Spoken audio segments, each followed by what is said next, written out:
Good evening, John and Jody. Jody, this first part is for you. There's a couple things you said. I think there's an unrealistic expectation. I want you to have high expectation. And to have those high expectations and to do the things that you want to accomplish, it does require a certain level of ego. However, that cannot get in the way of what is reality. I want you to understand, a lot of people see progress as, here's where I start, and that is where I finish. And we call that linear progress. And that is important. And that's, you're looking at numbers as what is the priority. And that always is the priority. But what we have, we conceptually think we're going to start here and train, and it's all going to go that direction. And I'm going to be someone to tell you that that's never how it's going to be. I'm going to give you a realistic version of how that is. Now I want you to understand, while you're extremely talented, you're still very, very, very new in this game. You came out like this because you took to it, you had a natural affinity for it and a natural talent. And now that we've done some training and competed a little bit, you're at that point to now we've got to put in time and work in order to make that progress and continue progress. So it's not going to be, I'm not going to train for 2 months and then get a 100-pound or a 50-pound jump. That's not only is it not realistic, it's non-existent. So what's happened is you plateau a little bit. Even sometimes there is regression, and and there can be some of this, but ultimately, because you're consistent. Now that's the thing that I want to make very clear. This is the one that wins out, because you're going to look at that number, your linear progress, and those are the things that short-term people get burnt out on, because they have to work. This is where you really have to work your hardest, because that's when it's coming the least easy. Anybody can do it when you're riding a high.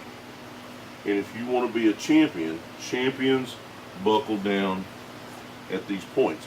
Now I'm not judging you. I want to encourage you, because you said something else. So I'm going to erase this.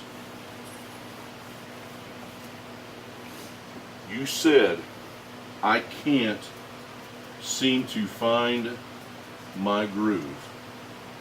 Now I have other lifters that have had problems with this, and I'm going to tell you why. Because this is what happens. Now you are searching. And so that means you're always trying to change and make adjustments. And there is no way to have a groove, because you're not going to be consistent with what you're doing. This doesn't feel magical, so you change something. So there's a few points.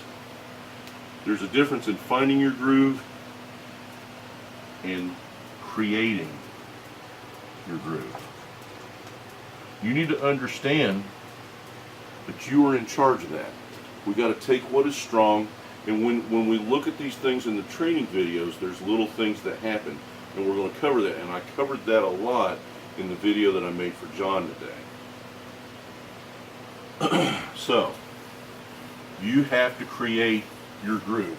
You have to find a way that you will consistently do the same thing every time. You can't get freaked out because it's a national event or the weight feels different, because it's not how you feel.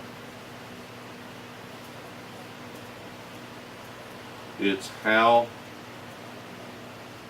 you execute.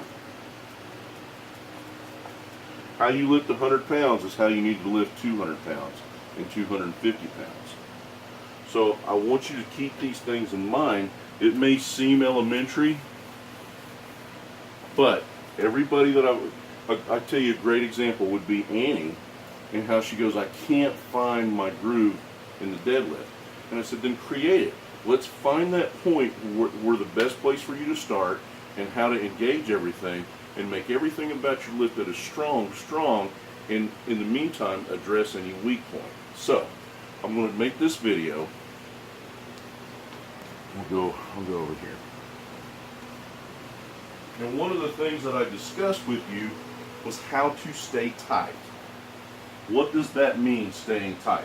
Because you feel like when you're holding 200 plus pounds, you're tight because you're under control. I'm going to show you where you're losing it. And I discussed this with John. So you're taking the weight and you're super tight, you bring it down, and what's happening, as opposed to it being motionless, when you get down, there's movement. And that's where you're losing your tightness. So a couple of other things, you guys have gotten comfortable with, look at the trajectory of my arms. Look at my hands. They're almost over my face. You guys bring it down and you press back over your face. And what's happening, with you at 200 pounds, you can overcome that.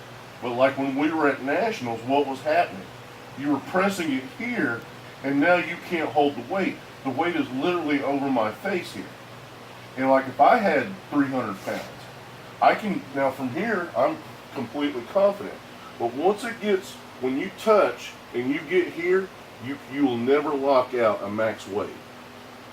So you guys have got to get to the point, and I've brought this up before, where you bring it out just a little bit further. Now look at my groove versus here to here. And then your elbows are in, your touch point's good, and now you're pressing straight back up, or a little bit. But you guys get here, when you get to the bottom, there's that release, and that's why you're doing it. So you have to get that bar down, motionless and tight. Everything's loading. You can see when I'm here, without the bar being in the way, as I'm pulling that bar in, my upper back, I'm pulling that scapula together and loading that weight. I'm super tight where I can be dynamic. So let's look at that with the bar.